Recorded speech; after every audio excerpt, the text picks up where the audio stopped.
So let's talk about, in recovery, what are some of the tools or elements of an effective plan that we would encourage someone to put in place for preventing relapse?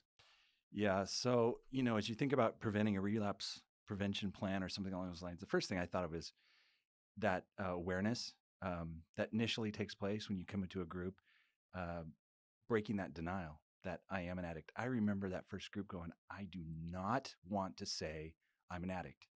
I just want to say I have a problem. And if I can quit looking at pornography in 2 or 3 weeks, I'm going to be good. So I think, part of the process is becoming aware that I am an addict, identifying my triggers, understanding my woundedness, my trauma, learning about the nature of addiction, recognizing the warning signs of cravings that lead to behavior, the effect on me, my personal health, and the harm that I'm causing to those around me. As I was thinking about this, I thought about those 3 questions that you asked. How long have you been doing this? Have you tried to quit? And who is it hurting? You know, and I think that's one of those things is we believe, or I believed, I'm not hurting anybody really. Yeah. I think the only thing I'd add to the awareness thing is just understanding our patterns, like where that pattern starts. We talk about in 7 Pillars of Freedom, the matrix of addiction. So what does that pattern look like? And that kind of, once I start this first step, I don't even have to think about it. I'm already at relapse. And so trying to identify that definitely triggers. But then also I think part of it is identifying what replacement behaviors we're putting in place of those unwanted behaviors. What am I doing instead? And we used to talk about this in our events. I think of this video.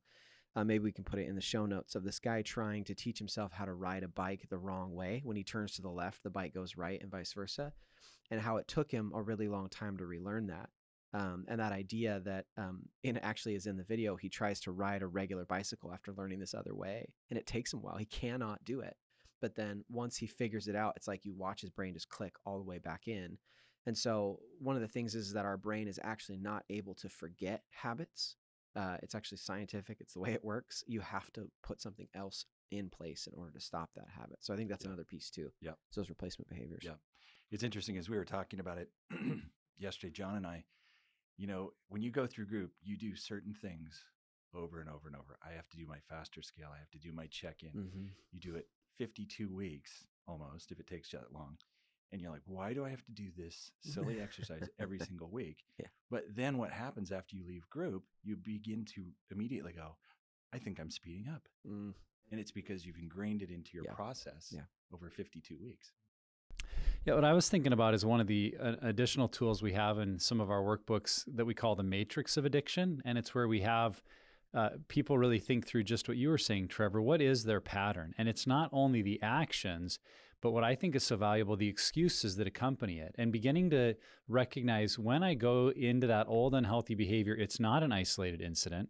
I remember when I started recovery, that was my fear of relapse, because I thought it looked like an inverted EKG, that I would just be going along and then boop, there'd be a relapse, like a heartbeat, but down, down into relapse. Then I'd be right back up and go along and boop, down into relapse. And then I saw that, it's never been that. There's always a pattern of, whether it's procrastination or, excessive use of social media, or just scrolling online and wasting time, avoiding maybe a hard conversation. And I was taking these steps down.